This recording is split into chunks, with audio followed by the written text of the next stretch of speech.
welcome to Mountain Schooling.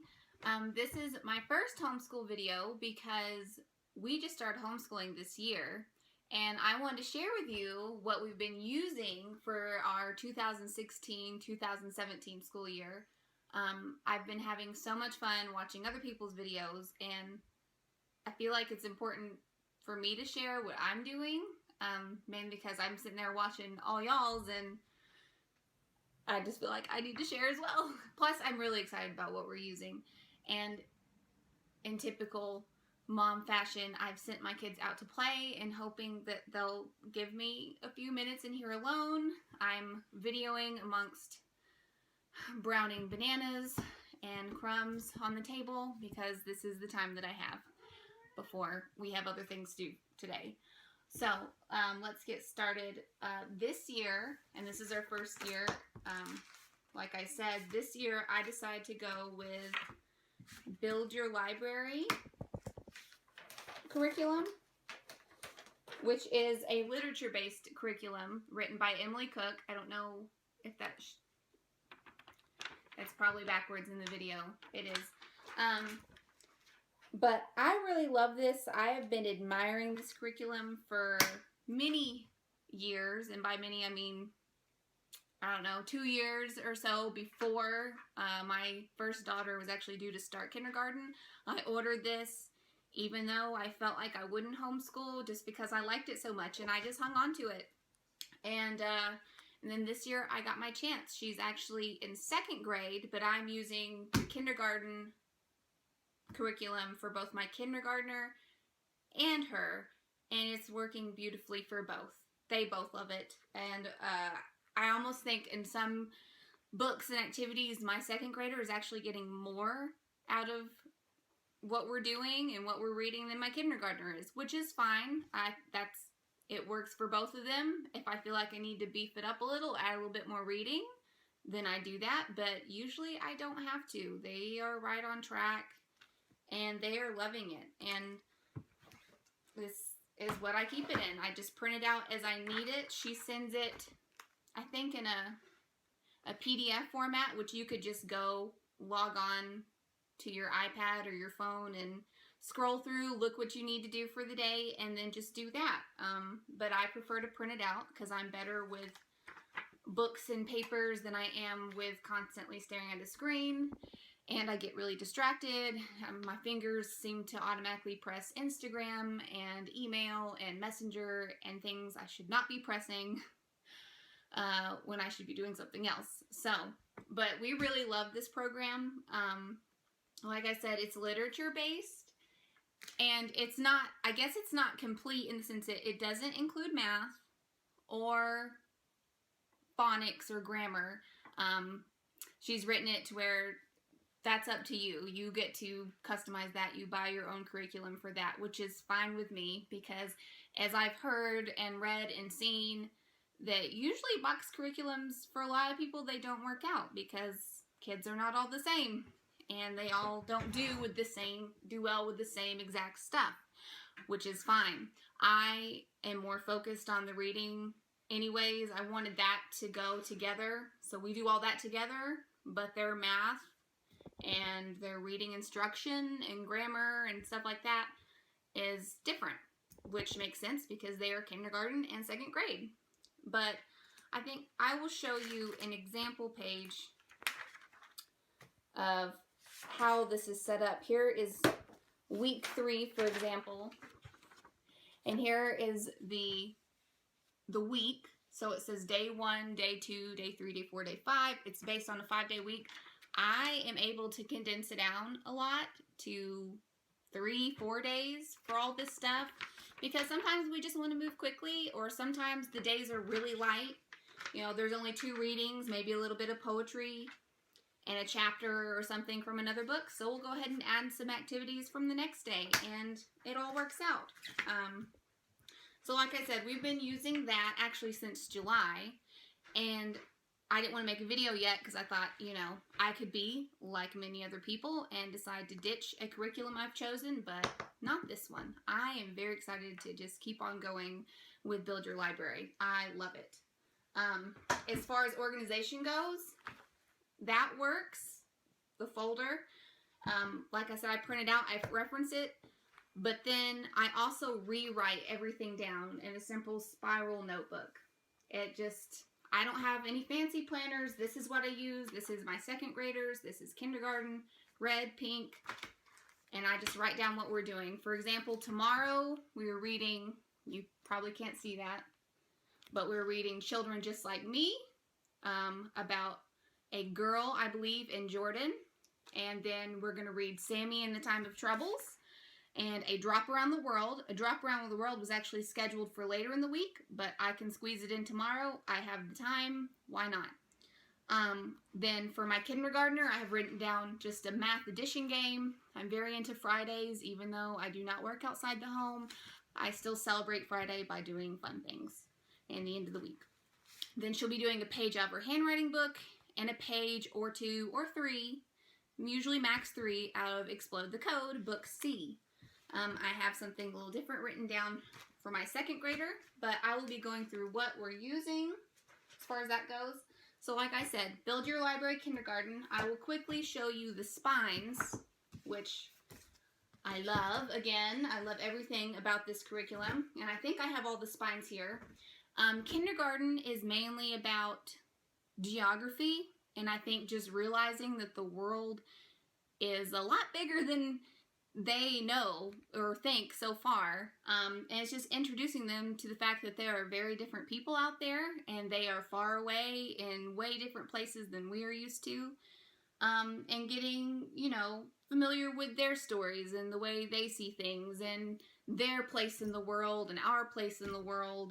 And I think that that's really solid. That's a really solid way of doing things before you start introducing history, which I think starts in grade 1 with prehistory. I don't know. I saw something about ancient Egypt. I'm very excited about that, but I'm trying not to rush kindergarten, even though I'm very excited about grade 1 and moving on through Build Your Library. So let me get started. As far as geography goes, we're using the Wild Animal Atlas by National Geographic Kids. We like this. There's usually a page or 2 at a time we read, maybe a couple of times a week. I don't know. The kids, they squeal over stuff like this. There's nice big pictures. There's maps in here. As far as BYLK, we're studying it by continent. So right now we actually are in Asia. And for science, for kindergarten, now I've heard science gets more in depth as the grades go up, but for kindergarten science, they just choose an animal per continent that they want to study, and we just study that at our leisure. We look up stuff online, we watch documentaries, love documentaries, and we check out books at the library about our animal. My kindergartner chose pandas. She has a bed full of pandas. This does not surprise me. My second grader, she chose tigers. Thank goodness they chose animals that we could actually find books about at the library. They have chosen animals in the past, like Iberian lynx, which unsurprisingly, there were no books at the library. Then I said, choose golden eagle. I think this was for Europe. Golden eagles, surely something. Again, nothing. I ended up buying a book online for that. But again, I actually think another good thing about this curriculum is it's very library friendly. So you don't have to buy all the books. It's very cheap, in my opinion. I think I bought it when it was $26, but it might be a little bit more now. I don't know. But the good thing about it is you can actually check a lot of your books out that you're going to be using at the library, and then you don't have to buy them, and you really save money that way. I buy books because I don't want to be traveling a lot. I don't really like to drive. The library is a good 35 minutes away because we live in the middle of nowhere. And yeah, I just like, and plus I like just having them. I like owning books. I'm a book hoarder. I would recommend that you at least purchase the spines because you will be using them all throughout the year. But for the rest, it's kind of month by month or however quickly you get through a continent. So, again, keeping in line with geography, we use the National Geographic Kids Beginner's World Atlas. And again, this is a very good book. I have no complaints. Oh, look at that. I flipped right to Asia, which is what we are currently on right now. And again, just big pictures, nice big maps. You know, we're getting really familiar with map keys and what the pictures mean. Like the little yellow speckly is for desert, which is up in here, and they're just getting really familiar with that stuff. More geography. This puts a little more personal touch on it. Is Children Just Like Me, where we read about different children all over the world. And then what we do is whenever we do read about a child and where they are in the world, I automatically have our globe sitting right next to us, and we find the country that they're from. And then kind of the next time I say, do you remember where Lebanon is? You know, and they remembered it because it was really small. Where is Asia? What continent are we studying? Point to it, you know, things like that. They don't always remember, but again, it's just getting them familiar with our world and where things are in it. To go along with that, I do try to incorporate this, even though I don't really enjoy cooking. I cook out of necessity. I cook good meals and homemade meals out of necessity because I'd rather eat good stuff than crap, but I don't really like to cook. But I'm making myself do this for the kids, and they really like it. So they don't always like the recipes that they try in here, but it's really fun for them to cook. And, you know, we're like, okay, where was this on the globe? Oh, this is French food. And, you know, oh, isn't this funny that they eat this? And we have never tried this before. And do you like it? You know, yes or no? Should we be eating more, you know, Indian food or this Norwegian red fruit pudding? And that was a winner. Make that, by the way, if you do get this, because that was good. They liked it. It was sweet and sugary. So yeah, good book. Again, no complaints, not huge on cooking and stuff, but I chose to homeschool, so I'm making myself do these things that I wouldn't normally want to do with my free time, because I'm already giving up my free time for homeschooling, so why not? To go along with that, another spine book. This is called Around the World, Art and Activities, Visiting the 7 Continents Through Craft Fun. I've kind of heard that not everybody likes this book, and to be honest, I don't use it as much as recommended. I'm not big on crafts. I would prefer to do real art type stuff, you know, knitting, crocheting, weaving, like maybe nature crafts or things of that nature, painting and whatnot. But I try to incorporate some of this. I think that some kids that are more craft oriented would really like this. I think mine would actually like to do more of this. It's just that I can only bring myself to do so many things, you know. So we use it some, you know, not always. I've heard that the art gets more arty and less crafty as you go up in grade, but we'll find out. That's fine. I'm actually going to share something else that has to do with art here in a second. And then this is another spine book, Usborne, Stories from Around the World. My children really like the stories in here. We read one today about a woman, I think in India. And then here's this one. Here's just a little flip through of what it looks like. These are just stories from around the world, you know, of folk tales. I think it falls under tales and things like that. And they really like these. I wasn't sure that they would, but they do. So again, another winner. And then the last spine is Eric Carles. I'm sorry, I know he's really popular. I am uncomfortable trying to figure out how his last name is pronounced. Eric Carles, Animals. Big winner. They love these, both of them. Not too kiddie or simplistic for my second grader at all. Very fun, nice big pictures. When I say, okay, poetry, you know, which might be included in the readings, you know, a couple times a week. Yay! Yay! They are so excited about this book, and they make me read from it a lot, which is fine. So again, that's Build Your Library. I'm using the K curriculum for both my second and kindergartner, and it's working beautifully for both. So there's that. Oh, I mentioned art. Here we go. I'm actually using a separate art curriculum, which we haven't got too much of it done, but I just feel like I need a little bit more and a little bit more real art, I guess. And so far so good. I haven't got that far into it. This is Artistic Pursuits, and I accidentally bought the wrong book. It's Early Elementary K through 3 Book 2, and I really wanted Book 1, but I'm making do because this was kind of expensive. I think it's $60 new, and that's with no supplies, but it's supposed to be really good, and I like that they're getting familiar and just seeing pictures of, you know, famous artists and their paintings and whatnot, and so far so good. There's been no complaints. You know, I sort of read from them because it has a lot of history in it and stuff like that, and I read to them, and then we do the project.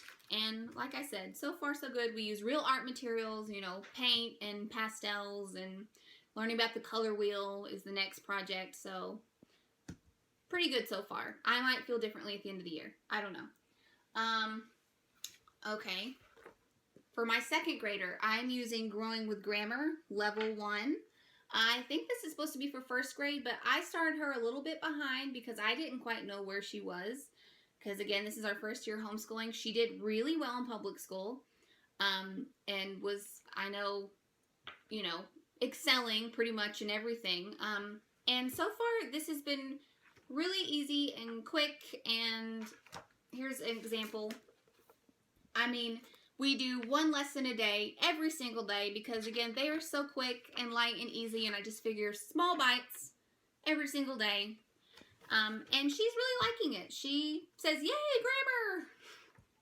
I don't remember saying that in school, but she does, and it works. I like it, and we love it, and I think I will continue to use this. I actually think maybe next year I'll look into buying Soaring with Spelling and Winning with Writing, because I know those are also written by the same publisher, Jacques Chris Publishings. So yeah, I think I'm going to keep going with that, and hopefully my kindergartner will get to that one day. We're also using this for my second grader. This is called Just Right, Creativity in Craft and Writing. I like it. And the writing assignments it has in here, we only do maybe 2 pages at a time.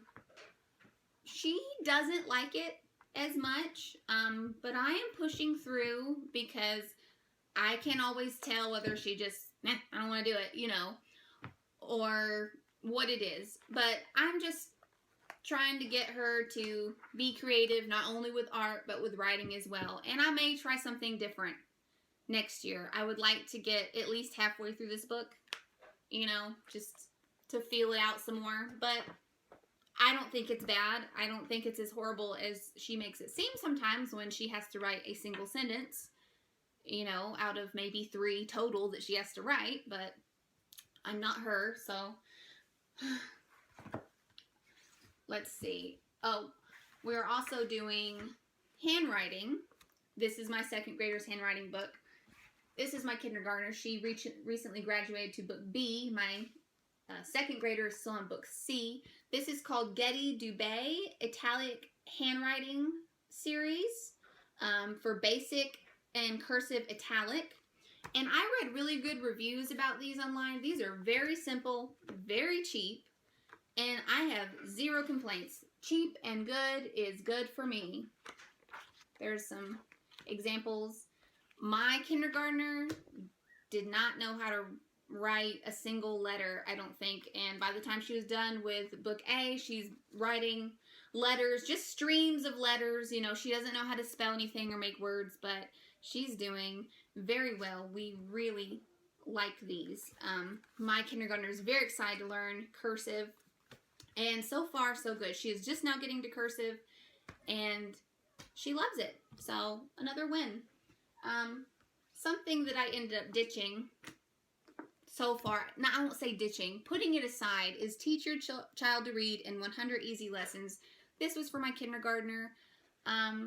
We hit a wall where she wasn't comprehending anymore.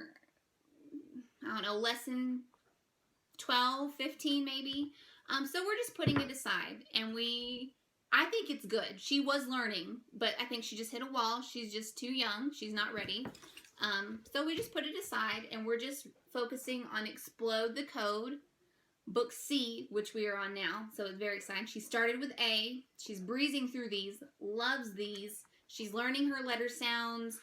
You know, she's doing the activities in here. And we do just a few pages a day. There's no rush, you know, to get through these, even though she wants to do more.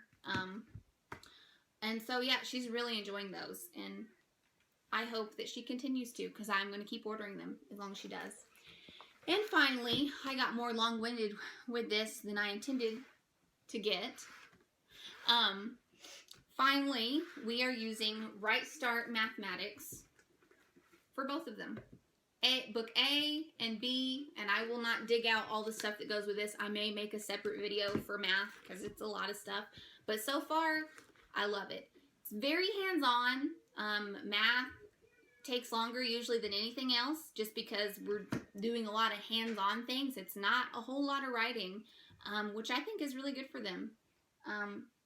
They love it. I love it. We have hit a wall with my kindergartner around lesson 40 or so.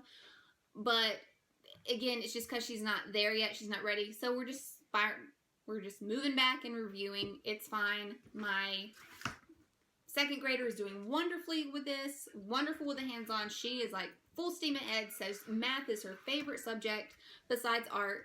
And so I think that's great. So thank you for bearing with me through so far almost 22 minutes. I didn't mean to make it this long, but I got excited with sharing about all my homeschool stuff. I shook the camera, and I wouldn't shut up about it, I guess. But I hope to see you many more times because I do want to talk more about homeschooling in general because so far, so good. I love it. There's very few cons as compared to the pros. Many pros, few cons. Love it so far, and I'll see you next time.